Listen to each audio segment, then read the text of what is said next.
Okay,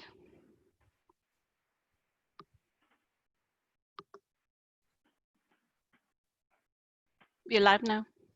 Oh, hello and welcome to Questions and Answers with Payman and Parker. And Eileen is here today to moderate. Welcome, Eileen, and thank you so much. Hello. So we'll be here for an hour and answering any questions if we're able to. And I want to also talk a little bit about the future of Parker and Poonam while everyone comes into this space together. We want to welcome you as you arrive in any now that it might be. And after reflection and sitting in stillness, and allowing what is growing and in each of us to arise. We are blooming different flowers right now that are both beautiful flowers, and we are deepening the area of work that we're doing with people in different ways. And part of that for me is less Zoom and social media and more being in person and sharing doorways and pointers into stillness. And I want to celebrate Poonam, who has deepened her presence and her experience with conscious manifestation and how our thoughts create this outward reality, and how sitting in our bodies in that beingness, in that rich space, will deliver to us what our alignment is. And so we are both feeling very, very aligned, joyous, and celebrating each other. And so I will not be participating in the Facebook Live Q&As. These are fairly new and they're very powerful. And I know they'll continue, and that there is so much beautiful wisdom and compassion and love in this group. And I know that it warms my heart right now knowing that it's in the world and materializing. So I will be doing the live, it's not a live meditation, it is a live meditation, but it's on Zoom for all participants on Friday, and I would love to see you there. And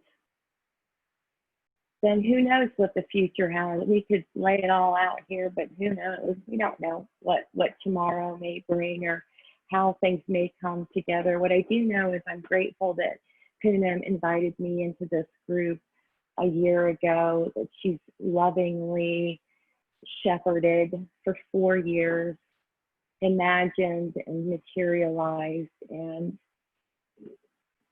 put presence, a lot of presence into this group. And so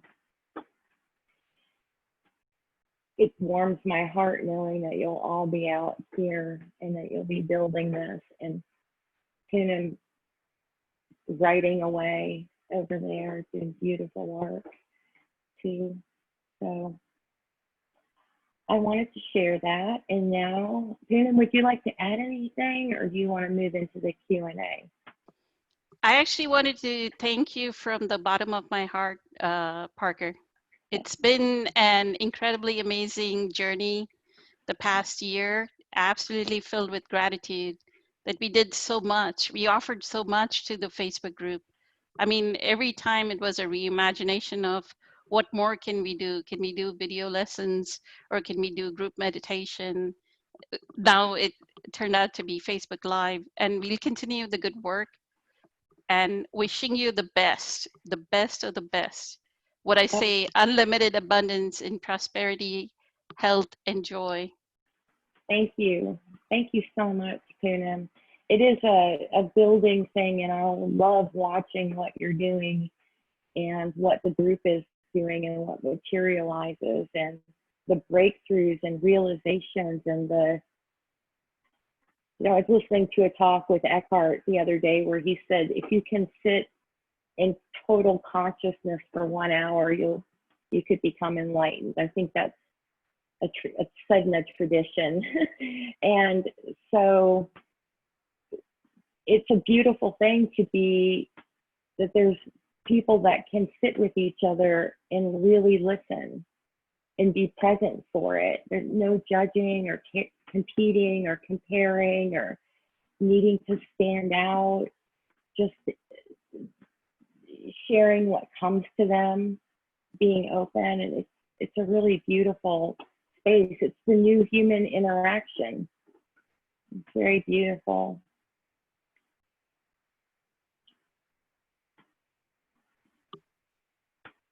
Do we have any questions yet, Eileen? Not yet. You have a question you want to ask, Eileen?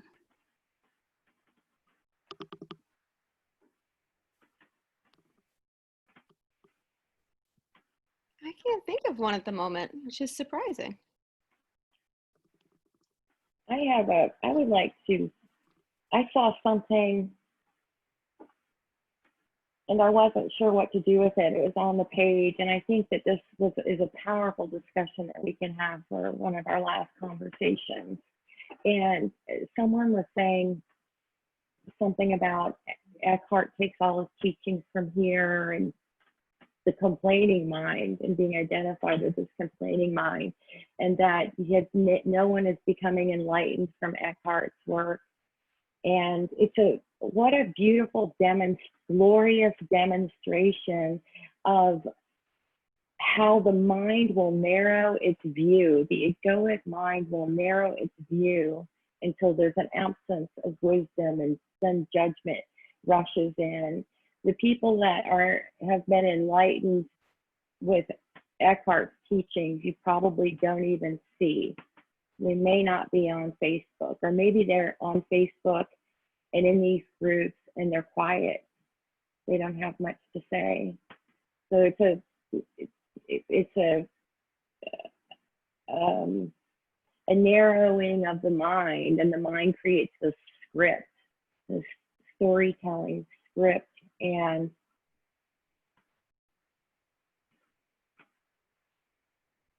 I find that Eckhart's teachings are,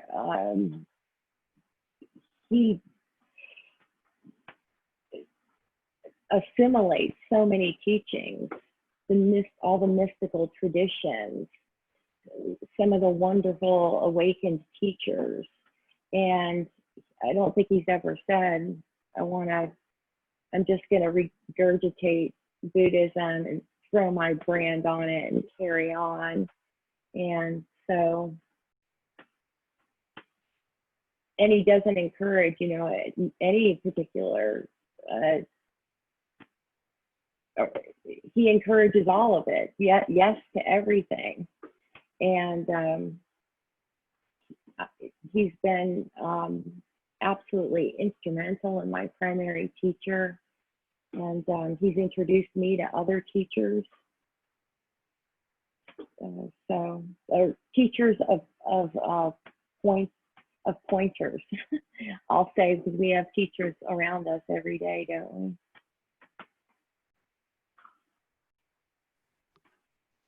I think to that, I would actually say what Eckhart says is whenever he talks about something like the Tao Te Ching, or he talks about the meditations of Marcus Aurelius, right? Or he's done a talk on imitation of the Christ. That is Thomas R. Kempis, who's a Christian monk in the medieval ages, the dark ages, when people were not allowed to write. And this man has written, and supposedly the nuns saved his work through maybe verbal handed down, and finally it was written down, the imitation of Christ. So all this is perennial philosophy. um, Whether you take, like, some people get identified with the Eastern, I'm a Hindu and I think, you know, the identification is the Vedanta is one of the earliest scriptures, right? um, the Upanishads, and that that is the real teaching because it is like 25,000 years old or something like that. Somebody gets identified with, oh, it's Buddhist because it's 3,000 or 2,500 years old. Somebody gets identified with who wrote the Tao Te Ching. It's almost like a so right after Buddha was born in India, there was another it's a religion in India called Jainism. So Mahavira was born right around the time frame. So they must have been something on the earth around the time that Buddha was born, or that generation, that there was a springing of a lot of spiritual knowledge. Because even around the same time, it was the person that wrote Tao Te Ching, right? He was born in China. He was not even born in India. So it's perennial philosophy just because, so everybody has to understand, I cannot take an Upanishad in Sanskrit and open it and like the Bhagavad Gita, I cannot open it and start reading it and get the depth of that knowledge, right? So we need a contemporary for our level of generation. We need a contemporary teacher that can use the contemporary language. That's why Jesus was so successful, because 2000 years ago or 2010 years ago, he was contemporary to those people that existed during that age. And look how amazing is that religion, how many people follow it, right? So don't get identified with opinions, like Parker says. Don't say my religion is the best. Every religion, if once you know the truth, at the core of every religion, at the core of every spiritual teaching, the pointer is the same. It is always an inward journey. If you can make that inward journey, all this doesn't matter. That's what I would say. And I think Eileen posted something. Mm. This is from Lakshmi Bangalore. If the soul or Atman doesn't get attached to anything, even the most traumatic incident, then how can we carry karma from our past lives? It's a wonderful question. What remembers and passes it to every birth? Thank you.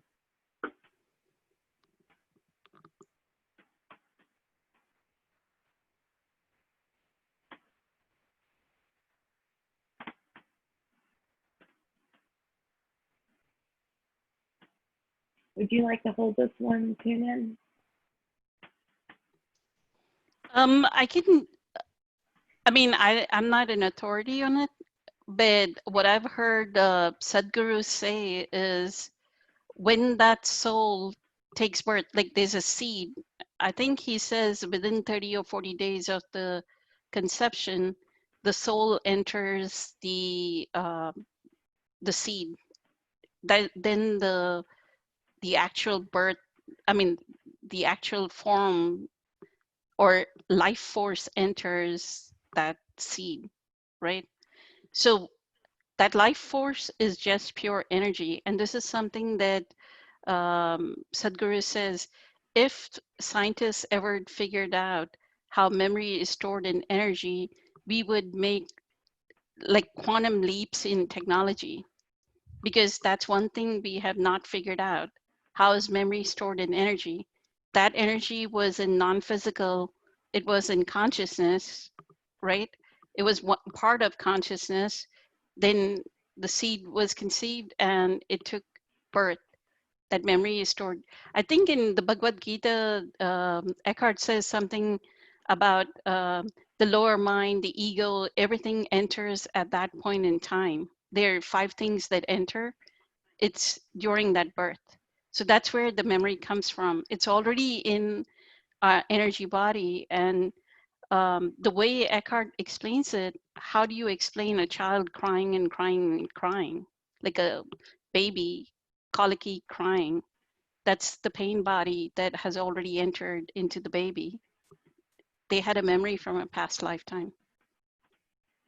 I have a question for you.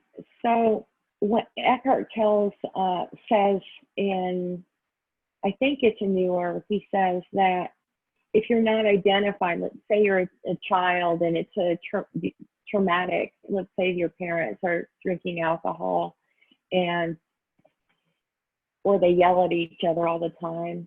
I had someone say that their parents used to yell everything at each other all the time.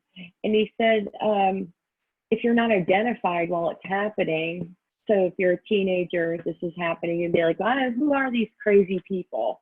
So they're not really they're not saying, they're not agreeing. There's nothing in their energy field that's saying, yes, that's for me. And so they don't really experience some of the effects that they weren't identified with. And so when Lakshmi said,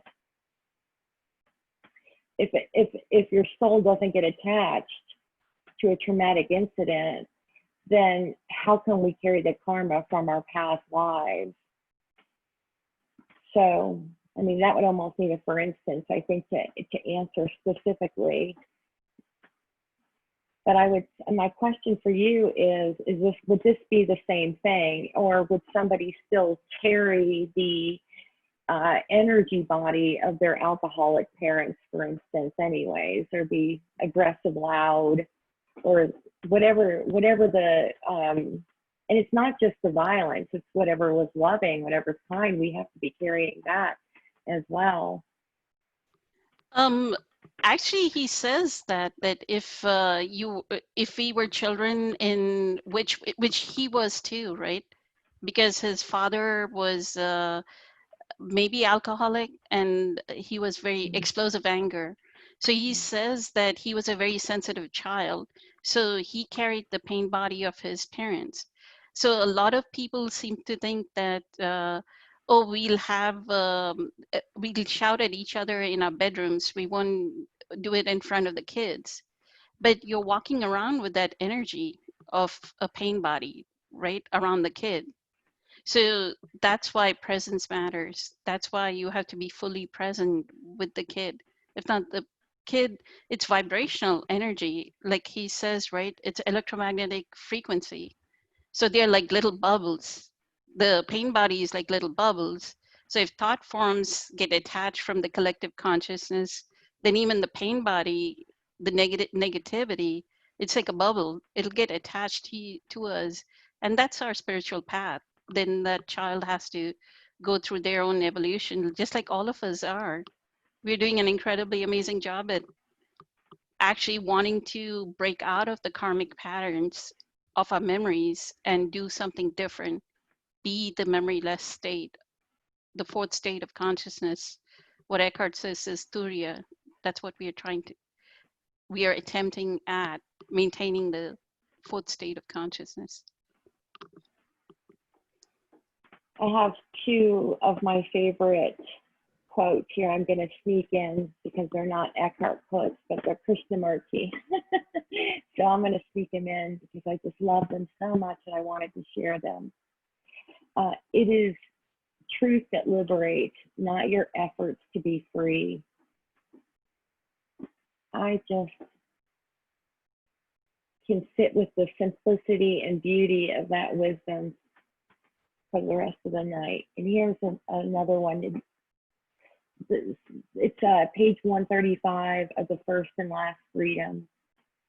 Only when the mind is still, tranquil, not expecting or grasping or resisting a single thing, is it possible to see what is true. It is the truth that liberates, not your effort to be free. Beautiful. I noticed that effort in Poonam is a common theme with people that I circle with and work with is efforting, trying. It's the same achieving pattern. And it's a wonderful joy when we can take a dense pattern and see it and liberate it deeply. It's a beautiful, just by seeing it. And also how taking a loving and tender, compassionate focus, a childish curiosity at anything that is expecting, grasping, or resisting, and just the total freedom to say it, to both let go of and say yes to everything as it appears in each present moment. And thank you. I wanted to share that. Isn't that wonderful? It's what we were discussing last time on Facebook. Neelam was asking us about efforting in her job. It's hard work or something of that sort. And we discussed the law of least effort that Dr. Deepak Chopra talks about. And his key is, I will achieve maximal benefit with minimal effort. And the day that we realize what resist nothing implies is the day that we know that law. I mean, it took me years. I probably read that, the 7 spiritual laws of success, and came across his meditation that had that quote, I will achieve maximal effort with minimum, I'll achieve maximal benefit with minimal effort. I read it, I listened to it, and I was like, I don't know what that means. This was like 2009 or 10 or something like that. And now I know what resist nothing means. And when we resist nothing, there's something about our body, it's very loose. Like I can feel that all the cells of my body are spongy, right? There's a physical experience to the resist nothing. So that's why breath work, what Parker has offered on the YouTube channel, breath work is important. Getting into stillness is important, because then you can get to that stage of surrender, of resist nothing kind of thing. Madhuri says hi. That's so beautifully said, Poonam. It's and I've never heard it described like that. Like it's a beautiful metaphor. I'd like to use that in some of my meditations too. So I see what it's a looseness. It's a complete letting go, and the present moment is just here, without any commenting or congratulations, just residing in that still space and deeply allowing and welcoming everything in the present moment. I noticed how frequently Eckhart speaks about he has like a pre-pointer where he says, become, what if I'm resistant to the present moment? What if I don't want to be here, it's uncomfortable? Then he takes your attention away from the thoughts about the discomfort and he puts it on the space around us. Can we look around us right now without labeling anything? And then notice the breath. So he takes it even closer. Notice your breath. Notice your body and the feel of our clothes on the body. It's a very beautiful and such a loving gift to say, don't worry about trying to be in your body. That's too uncomfortable. Bring your attention back to your surroundings, and now even closer your breath, and now even closer your body. It's a pointer that has been of great service for many people. I was talking to someone yesterday about how what we liberate when we see what comes up, the resistance patterns, when we liberate that for ourselves, it's a liberation for all of us, right? And it's the love for the present moment that we share. And It actually is healing the one consciousness. There's a Q&A that a person asks, um, do you really mean that if I am present, that the whole universe around me becomes present? And Eckhart says it's not only the universe around you, the whole, because you're sending the feedback. We are such an important species on this earth because no other species is self-aware. We are the only, human beings are the only species that can experience life and send that feedback back. So does a flower know its beauty? It requires a human consciousness to actually look at the flower and say, what a beautiful flower, and experience the presence. Like I have about 8 trees that in the past 4 years have grown like from this size to maybe 8, 10 feet tall. And I look at the greenness of the leaves, like it's spring right now in Texas. So how green and brilliant and vitality of that greenness. I mean, all you have to do is sit and watch that greenness. And it's beautiful. Just the joy that that greenness gives us, right? How there's no painter that can paint that green. There is no artificial color that can ever paint that green. Nature is so mathematical, and it is amazing. There's a person that makes metal, like little things that fold, right? Leaves that fold, and they are in different like he makes flowers, but he makes it out of metal. And he was saying that people don't realize like a petal of a rose leaf, the striations of each petal is an exact mathematical equation. Like the leaf, the way the leaf is created, the striations of the leaf are in exact mathematical equation. It is incredibly amazing.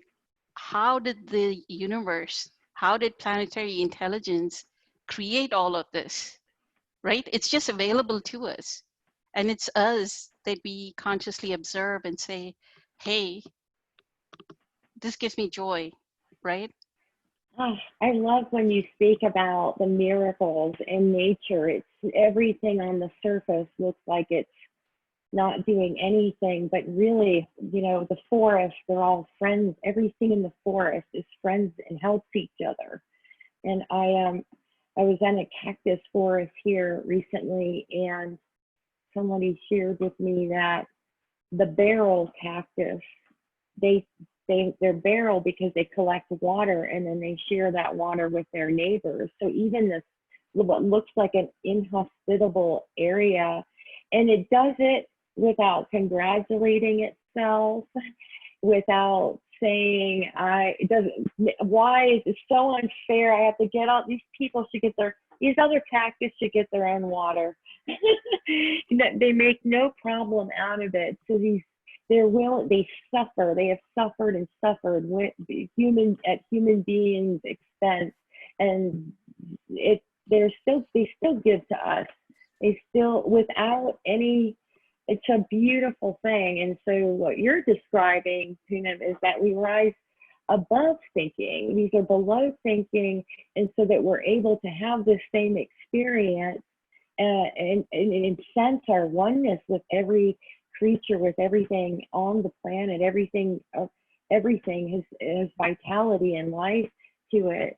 I want to share that I read a really long article. I don't know if it was on Mother Jones or if it was in a local magazine, but it was about they were saying why in this forest, in the Pacific Northwest, maybe it was the redwood forest, there's albino trees, so they can't photosynthesize. And so why are they alive? They need to have that. So how is this possible? And the essence of the information was that these albino trees were able to rapidly absorb particular nutrients that the rest of the trees that could not, that were photosynthesizing, required. And so the albino trees were in a transaction with the other trees, right, to get what they need for photosynthesis. They give back, and they do this naturally. So what you were saying earlier about the seed and it blossoms without a problem. It doesn't say, I wish my crooked arm wouldn't be crooked. It just does crooked arm. And which, you know, I try to remind people of this when they take meditation so seriously. It's not serious. It's a joyous relaxation and slipping into a steady stillness and peace that's always been there. It's like the sun, always present. And it can be a very beautiful experience that we can, and then that becomes our home. And none of this matter, anything can happen. And we sit here in that space. I do recommend challenging surroundings for present practice, because your present moment in your body becomes the most peaceful and wonderful place to be. There's not really a lot to get caught up in around you. So it's like Eckhart says, give me a trailer instead of a mansion. I love somebody sent me a meme about how wolf packs move and how they're not just randomly walking to the water as a pack. There's strong ones in the front and some in the middle, and they don't move faster than what the slowest wolf can move, or most sickly wolf can move. The fast ones don't run ahead to get a drink of water. They're not complaining about the sick and old ones. They also kill them. It's going to put the whole group in danger, but that's,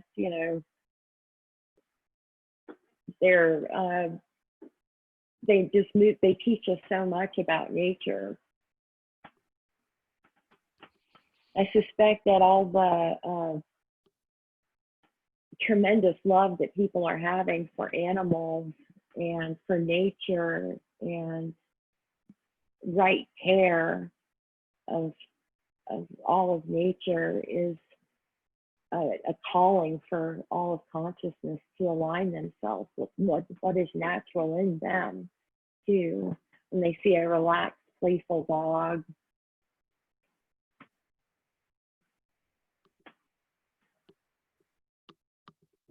I think Eileen posted a question.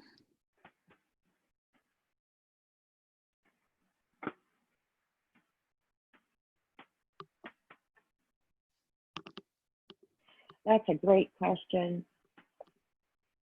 I'm going to try and pronounce this. Sujata Mudamba. Perfect. Did I do it? Okay, Sujata. great. Okay. What role does knowledge play in cultivating presence? You want me to answer that? Well, I think the answer is nothing and everything, isn't it? Yes, answer is nothing. Nothing. And dwell in the unknowable. And I needed Eckhart's knowledge. I needed his pointers.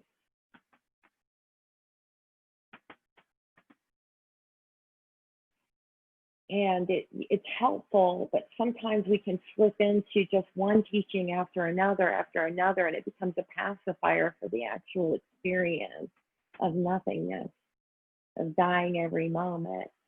So it's like what Pina was saying. It's so simple. It requires nothing. It's like, what does Eckhart say? It's like the fish saying, "Where's the water? I need the water."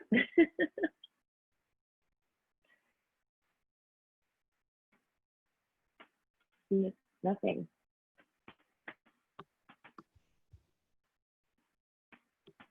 What I would How say is is that's what we learn as we um, keep seeking and seeking. And the seeking is more, it's like a match to who is going to be a teacher. Because, like, I know my path. Before Eckhart, I actually read all of Dr. Deepak Chopra's couple of books, Louise L. Hay, Dr. Wayne Dyer, and I kept seeking, but the seeking stopped the moment I read Eckhart's book. And then I devoured his videos and like get a membership to his website, devour his videos. And now I can take it or leave it. I can read Krishnamurti, I can read um, anything, right? Byron Katie, I've read quite a few of her books or listened to them. So I can read but you have to know the truth first, because then you'll go, oh, this person is saying this, but this person is saying this, and it doesn't match. And you'll get confused, right? It causes confusion that, hey, this person is using, Rupert Spira is using this language, or Krishnamurti is saying the immensity of the otherness, but Eckhart is saying presence and awareness and inner beingness. What is this immensity of the otherness? So if you didn't experience the immensity of the otherness, which is an experience, which is the, like Parker says, it's that suspension of breath and that stillness. If you didn't experience that, then all those terminology are just going to be words that you're reading, and they're not going to make sense. Or you're just going to keep reading words and words and more teachers and Tara Brach and how many people, Jack Cornfield is really good in this, Dr. Wayne Dyer in this. But find your teacher. I wouldn't say Eckhart is the know all or be all for everyone, because each soul gravitates towards a certain teacher. You're going to gravitate towards a certain type of teaching. So find the teacher, but once you find the teacher, stay with them, know the truth, then go look for other teachings and read more spiritual knowledge. But knowledge is not needed, because ultimately you have to strip your knowledge, you have to strip all the identification, whatever we are identified with. beautiful, Puna? Really beautiful. I want to say that because knowledge can turn into a belief, and that's where like religion comes from, because now we have a set of beliefs, and it's not an experience. It can be an experience, like that's why I think Eckhart studied the mystics, because these people were uh, embodying the spiritual element or the spiritual access of that particular teaching. So I love what you said about that, that it does take nothing. Christina said, how is the ego born? But let me, before I say something, Christina, and before we answer that, along the same line, I think it's Leah added, you only hear what you're ready to hear. This is so true. Poonam was just saying how she read all the books of Deepak Chopra, had all of these other teachings, myself the same. I had Carolyn Meese, Deepak Chopra, Marianne Williamson, many, and they all were beautiful teachers. I had an internship that taught me self-development courses based on existential psychology and philosophy. I was enlightened. But I was suffering. and I had Eckhart's teaching.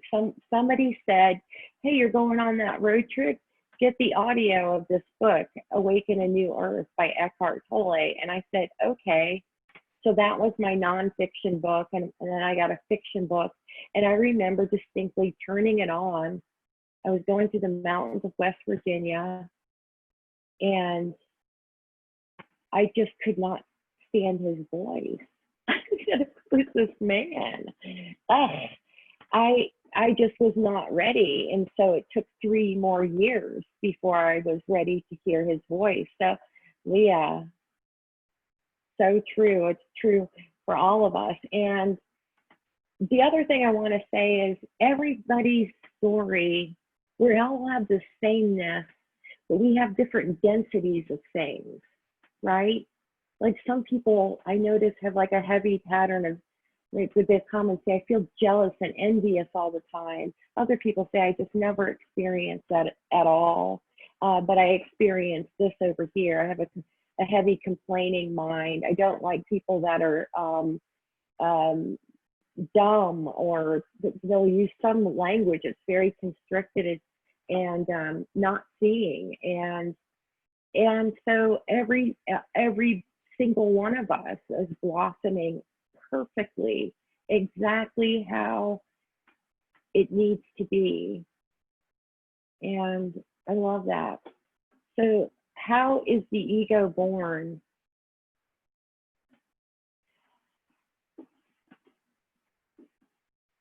I want to, can I keep going with this? Because because I'd love to know what you have to say, but I also want to say that there's, in the tradition of, in some traditions, but particularly in the tradition of Kundalini Yoga, they say that the ego is right to life, that spirit descends into matter, and it's our right to life. So this high frequency uh,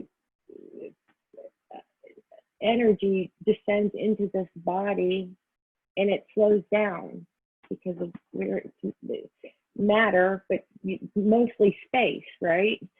So, and that this is what we're doing here. We're waking up on this planet. That there seems to be growth, seems to be what we're doing here in many ways, and we grow through experiences, and we grow through the dense frequency of being in a body. And so that's one way of seeing it, that it's right to life. The ego is here, and it's here as a teacher, and it's born as what happens when spirit descends into matter. Now I don't have any firsthand experience of this, but I do know that, I mean, I'm not dead yet. I don't know anything about much of these things that I've been told, but in my experience, it feels right to me. What do you say?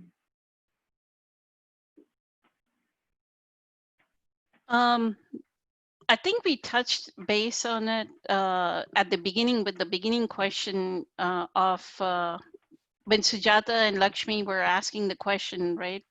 Why does the life form, I had explained that the seed is born and then the life force enters, what we call the life force. So we are part of consciousness. So we are in an energy formation, right? Consciousness is just pure energy.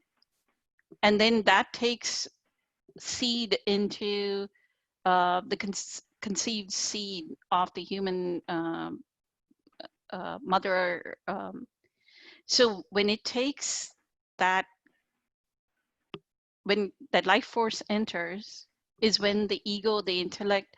I think in the Christina watched the video on the website on the Bhagavad Gita part 2, where Eckhart says it is like the intellect, the ego, and there are like 3 or 4 things that take birth at that point when life force enters, and it is to experience this world. Now consciousness wants to enter through the human body, and experience this world and feel the joy, right? How is it going to experience the joy of its own creation? It has to do it through a human, because no other animal, I mean, it is experiencing life through a bee, right? Bee consciousness and an ant consciousness and a dog consciousness and a lion consciousness. But we are the most expansive creature that can do so many things, right? So it is more, the ego is there to go, like we've discussed during the group meditations, their compulsions and desires. So our desires are going to move towards, hey, I want a bowl of ice cream, right? Or I want a bowl of fruit. Why is there a different desire? One person is saying I want a bowl of blueberries, another person is saying I want a bowl of ice cream. So Beautiful. Yes. Nice. Uh, let's see. You say every single one of us is blossoming. Can you expand on that? So when I say blossoming, what I mean is consciousness is awakening in every human being, all in its perfect timing, nothing out of order. And we know that because that's what is. It's happening in me, it's happening in everyone, even if it doesn't appear and it doesn't seem to be visible. That's our destiny. This is what we're doing here. So we're blossoming. So a question that we get often, I think both of us have gotten often, is why can't this person or be different than how they are? Why can't this situation be different than how it is? It's unfair that the situation is this way. So we build the story, and we dissolve it as soon as we notice it, as soon as we see it and sense it deeply. But what if the people that are not going to dissolve it yet? They're still completely unconscious. Are they still blossoming? Yes, they are. So we wouldn't stand over a stem that hasn't made a flower yet and say, why aren't you a flower? Bloom. Demanding it to be. We would encourage and celebrate it and say yes by fully seeing that stem as it is and not wanting it to be different than how it is. And we can only do that if we're doing that with ourselves. That's the whole trick. So if we're not able to see the parts of ourselves that are growing, here I'm making a new leaf, here something is falling away, we don't hang on to and cling and expect our blossom to always be heading in one direction. And like Krishnamurti was just sharing with us, it's through liberation and not effort. Not the flower doesn't say I got to bloom. Oh, why do I have to die now? I'm a peony. I only got to live for 2 weeks. I'm so beautiful. Why do I need to die now?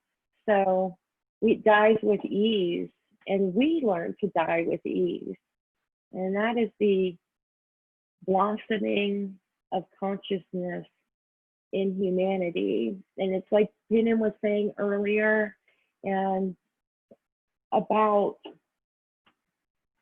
that we just allow ourselves to be seated so fully in our body that whatever seed is planted, whatever is meant to bloom will bloom. And our dedication is to be in alignment with what is moving through us truly. And what beautiful human beings this blossoming is. Gorgeous. It's a completely different way of interacting in the world. no congratulations. It's not going to be on the news. Anyone congratulating any one of us for liberating this consciousness. We just sit so fully and liberate ourselves into with till nothingness, where there's no identification, and we allow ourselves to just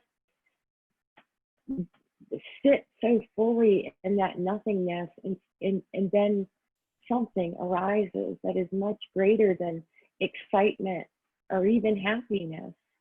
It's a, a profound aliveness, a pervasive peace, and a love arises. Not a superficial love that figured out all the reasons why they should love something and then tell stories about it, and so we have an emotional reaction of love. I mean deep love.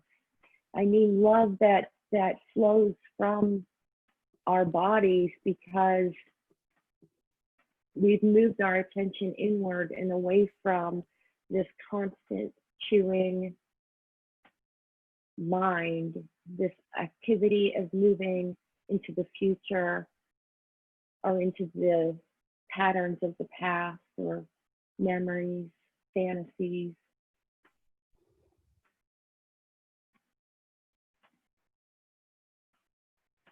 Amazing.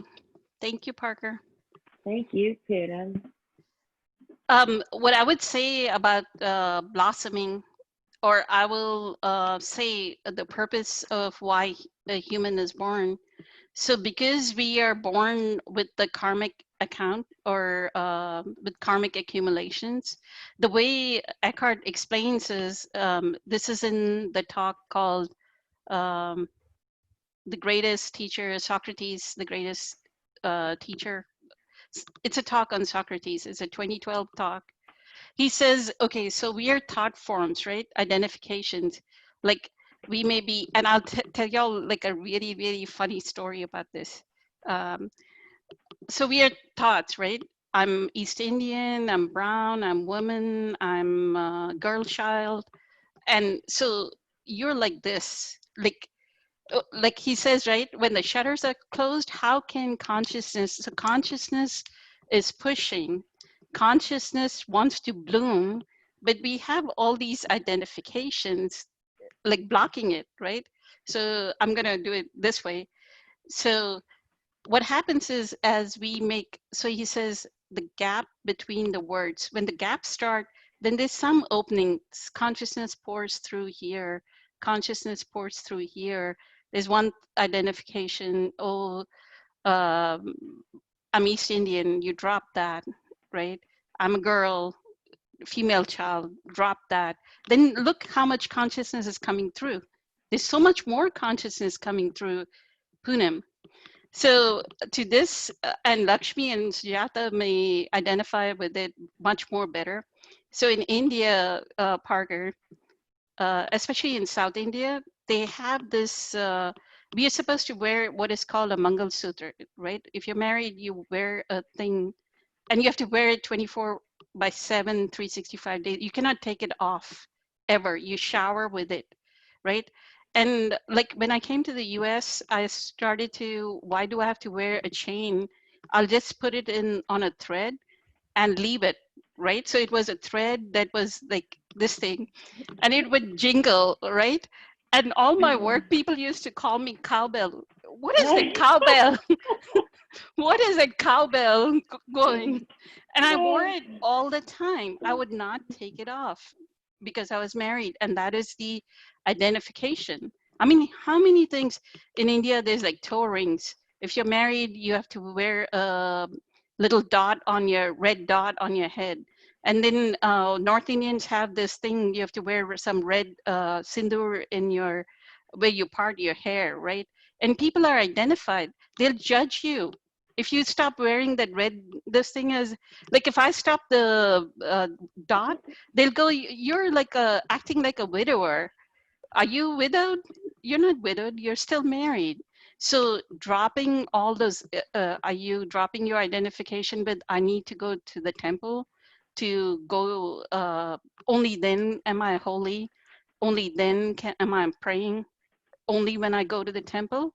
Or are you able to sit in a chair quietly, like Blaise Pascal says, sit in a room, paint it white, paint the whole room white, sit with one single chair. Are you at peace on that single chair? If you're at peace, then what you've done is all this identification is gone, and you're what, in School of Awakening and the recent talks he talks about, then you're a window frame. Consciousness is just pouring through you. And that's when joy, everything is joyful. Like drinking a cup of coffee is joyful. Drinking your water, I'm drinking pH balanced water, by the way. It is so sweet and tasty. It's called Essentia.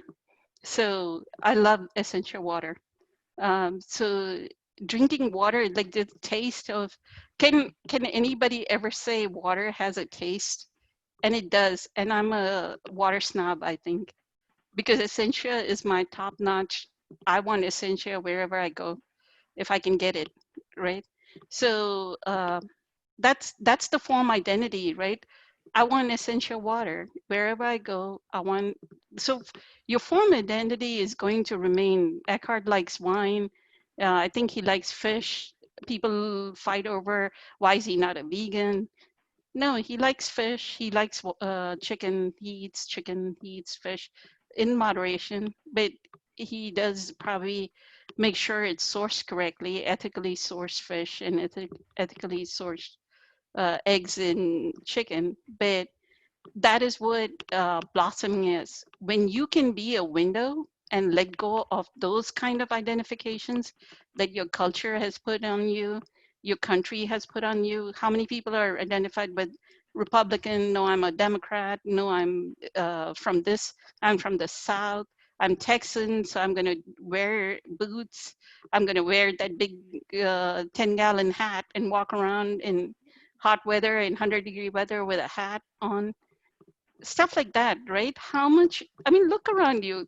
It's amusing just watching humans interact. Like, it's just, you don't need TV. Just watching, sit in a mall and watch humans. And you'll watch like all the identification that Eckhart talks about. It'll come out like, oh, this person look, and that's their suffering as well, right? They're suffering in this heavy heat with that 10-gallon hat and boots, cowboy boots, right?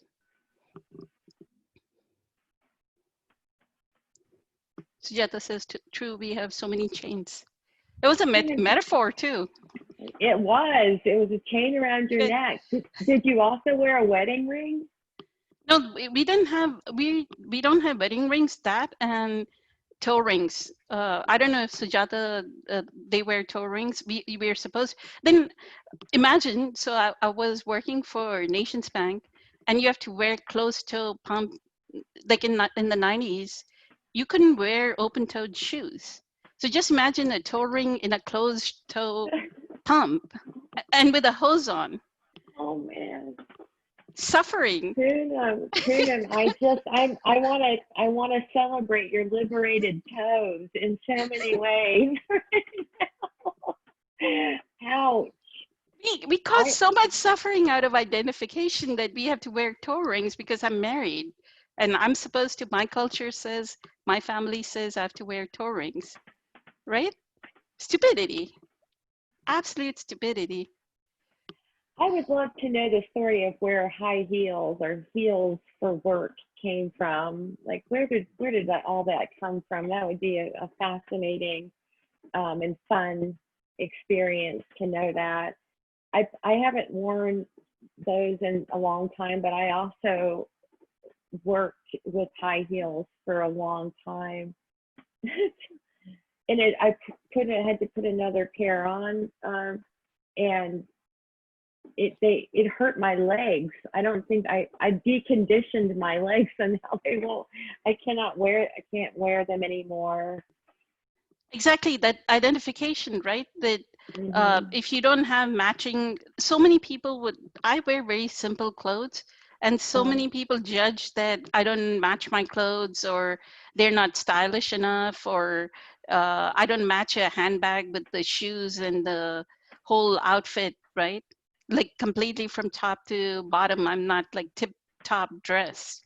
I mean, I wear decent clothes, Yeah, like a there's shirt and I love what you're saying about how that there's all these layers of cultural identification, and in that, you know, we may think in that you were like, well, you guys aren't off the hook either because you guys have the 10-gallon hats and the cowboy boots, and it's true. There's in every, it seems like it's just pervasive. It's just interpreted different depending upon the culture that we live in. I remember coming in, my oldest sister, I walked into, we were going to go have lunch, and she said, "What are you wearing?"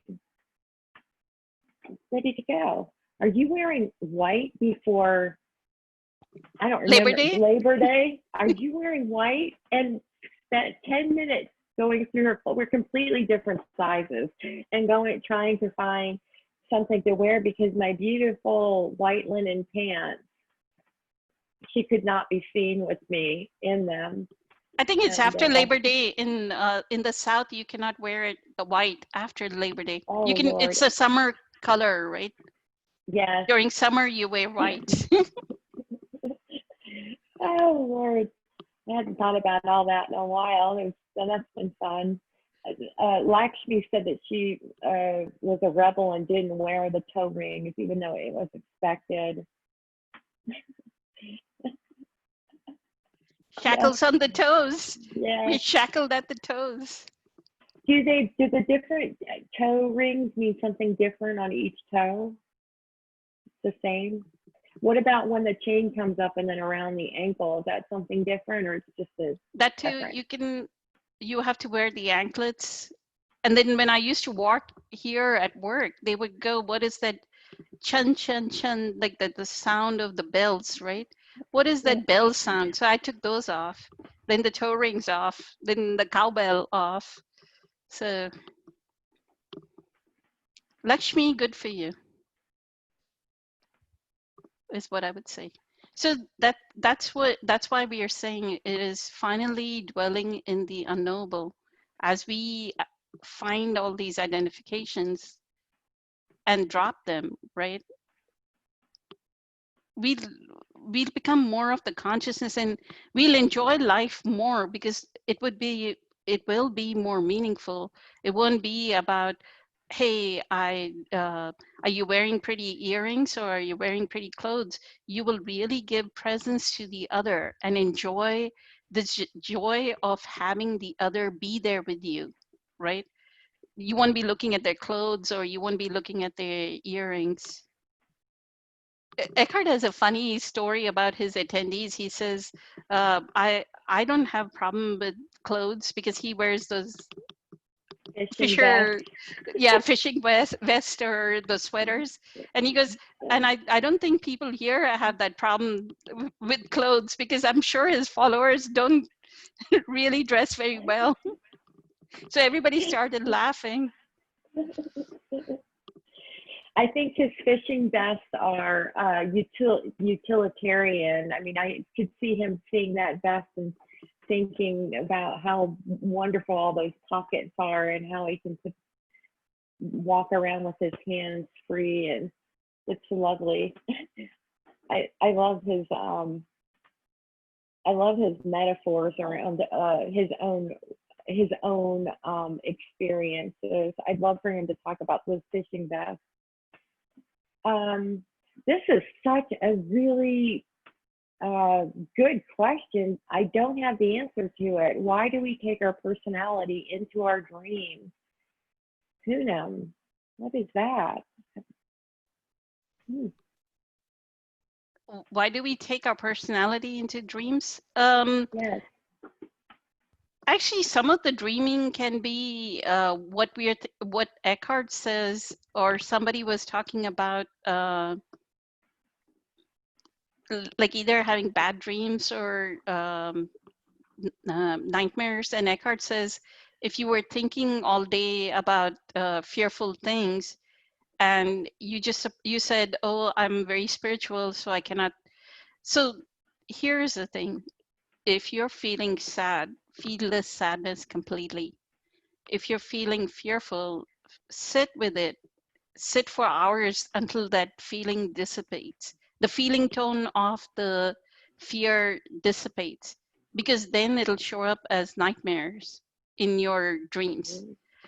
But also is the part where there's this book called The Nature of Personal Reality that I've been reading, and it's a channel teaching by uh, the author Jane Roberts channels an entity called Seth. And Seth says our dreams actually are trying to heal us. So if we could, in the book, he says if we could shorten our sleep cycle to 4 hours a day and actually take a nap, within the 4 hours, we will actually remember our dream, and our dream will send us. It's because your consciousness has left. A lot of people say, right, they do lucid dreaming, like the consciousness has left the body, like the um, it almost is like a dead, like on module 2 of um, conscious manifestation course last year. Eckhart says sleep is also a death, because the consciousness withdraws. There's an outward movement of consciousness, there's an inward movement, and sleep is one cycle, death is another cycle, right? It completely has left the form. Consciousness has withdrawn from the form completely. So, dream state, he says, Seth says, is a way of showing you what is going on, like what is the panacea for whatever is your life situation. But we have to sleep 4 hours and then take 2 hours of nap. I've not been able to do 2 hours of nap, so I'm not going to sleep 4 hours and do 2 hours of nap. So I'm just going to let my life experiences tell me. But dreams can be helpful in that way. If you can do the 4 to 2 4 hours and then 2 hour nap and meditation, then you'll get some answers. Write down, Eckhart says, write down your dream and then see what the pattern is. Yes, Punim, I want to highlight what you said about how we say yes and we sit with whatever is for however long it wants to be there, and I want to add, without wanting it to go away, without doing it so it will go away. We sit with it as if it will never go away, with our full attention, and we may need something in discomfort. Something may come to us but it'll be a higher frequency than the complaining, scheming, manipulative mind that wants to just make it go away and is going to tell you how you just need to go and roll a joint or drink a 12-pack of beer, right? So let's get to this question. I've seen identification like wearing a mask or not wearing a mask in public. Extremes I've seen are being either really paranoid or in the listen to the sheeple, it's a lie mentality. Oh, I love this. Thank you, Zachary. Punim and I like this topic, I'm sure. Let's leave everybody alone. Let's leave them alone. Leave people, leave situations alone. We can sit here and talk about and imagine all the reasons why someone would not wear a mask, or all the reasons why someone's paranoid for wearing a mask, but we don't know what the individual situation that brought that person to wear a mask or to not wear a mask. And that this is a wonderful experience of finding your center in chaos, right? Or finding your center in the midst of judging, in the midst of making a person the other, and just allowing it. So we could talk about mask or no mask, but this work is really about dropping our opinions of things, not saying that this is the right way and this is not the right way. And for us to only speak of our own experiences, but primarily, let me circle back around, we just leave each other alone. We do what is asked of us. I wear a mask. I'm in excellent health. I wear a mask. I find that if I'm going into nature and I'm in my car, I don't put the mask. I let it hang right here like a beard. And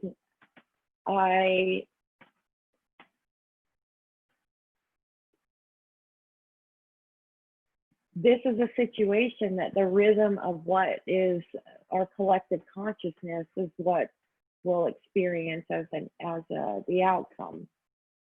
And so that's it. We leave each other alone. If somebody is, if you're going to say that somebody is paranoid, or we can just drop it.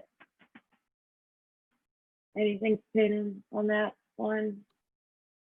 To this, what I see is, since live in the beautiful state of Texas, and Texas is very much about, is it the First Amendment, Eileen? You're a teacher. You should be able to, what is the First Amendment? Freedom and justice for all, liberty and justice for all, right to speech, Freedom of speech. I'm sorry. I was freedom of lost speech, because I was, yes. right? So look at the identification for generations, how America is identified with their right to speech and liberty and justice for all. That this nation is about freedom, right? I'm going to be so free that I'm going to I'm going to be insane and jeopardize my health over that identification that I am going to be free. I'm so Yes. identified with my First Amendment, right? It's the same thing with guns. As Dr. Deepak Chopra says, right? No civil society needs guns. Dao De Ching, the one, how to live, the virtue of the Tao, allowing the virtue of the Tao to flow through us. If that Tao was flowing through us, why do we need guns, right? But people are identified. So the compassion, if you feel people are identified with the fact that they shouldn't be wearing masks, these are unconscious people that are identified with the First Amendment. If you see people with guns, they're identified with the Second Amendment, right to arms, and they're going to defend it. It's an identification. It's a thought formation. Hey, I am identified with saving and defending my Second Amendment, which is right to arms, right? And you're living in a suburb which is safe and you don't really need arms. I mean, I've lived in America for what, 30 years. I've never had a single weapon. And I worked in, being a woman, I worked at 3 a.m. in the morning and left downtown Dallas or downtown different neighborhoods. It's all in the mind. And the moment in the mind you have that belief that you're going to get attacked, you're going to attract the attack, right? The moment you hold Eckhart says Sting, that's why Sting never had a bodyguard, because he knew the moment you have a bodyguard who has an arm, then you're attracting violence towards you, right? So he never had a bodyguard. So war is a mindset. The moment we have that mindset that we are going to war, we'll attract it and violence will come. Why do we need it? Yeah, I think what you're saying. So on the, it's one of these things where we can have information that's guiding us, but ultimately it's a person's state of consciousness that's going to tell them whether or not they're going to consider. It's there's nobody around here, very many people around here other than Costco wearing their mask. I've seen many things that are unfolding, and I think if we're centered and moving in this space where we're coming from this place of stillness and spaciousness, where it's light, where there's deep care and compassion, then we'll make choices coming from that space, and that those decisions will be of the highest order. And so let everyone do as you do. The entire world may get hit by an asteroid at just the perfect angle and blow up, and then we will be moving through space and time, maybe being reborn in other galaxies and other forms with 3 noses and 2 heads. We don't know. We rest in that space of the unmanifested, and let's not grow too attached to what's happening out here. If we can hold the center, there's still plenty of hysteria out there that needs that nice balance. And I thank you for the question and for the consideration on this topic, Zachary. Okay, Sujata, I love the way her name rolls. Sujata Mudamba. Sorry to ask a basic question, as I am a first timer. Do we take certain topics for Q&A each time, or free flowing? Thank you. Also, had a good laugh of learning and appreciating you all. Thank you for being here, Sujata. And this is, I want to say that all the work that Pinham and I have done together has been completely unscripted, all of it. Oftentimes recorded with one take, whatever it is. Pinham's like, whatever it was, it's going out. And so not scripted. We don't write down and say, I don't want to miss these points.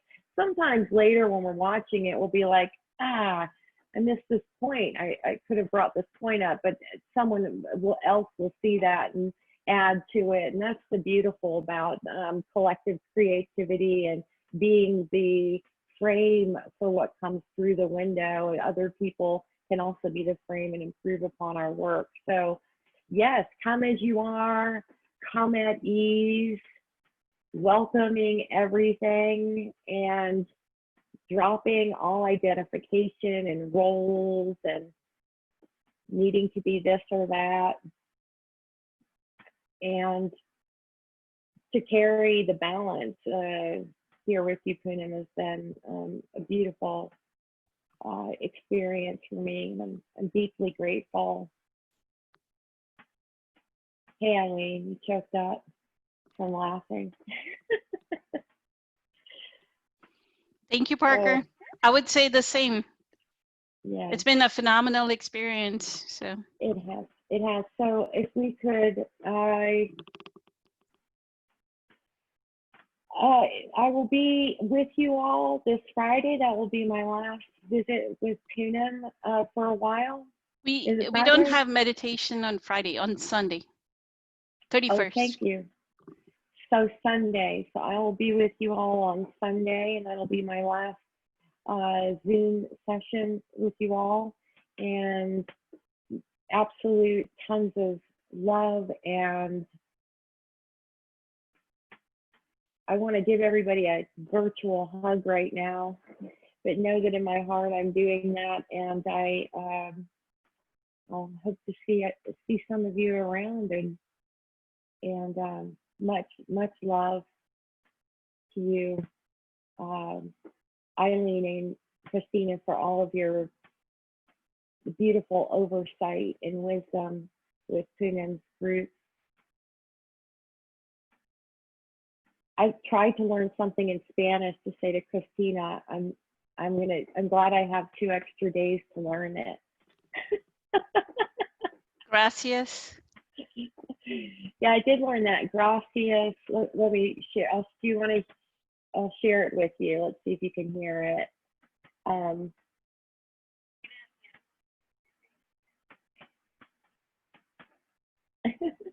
that's what I'm trying to learn. Thank you for your presence, Christina. Thank you so much. Bye, Eileen. Thank you for moderating, doing such an incredible job.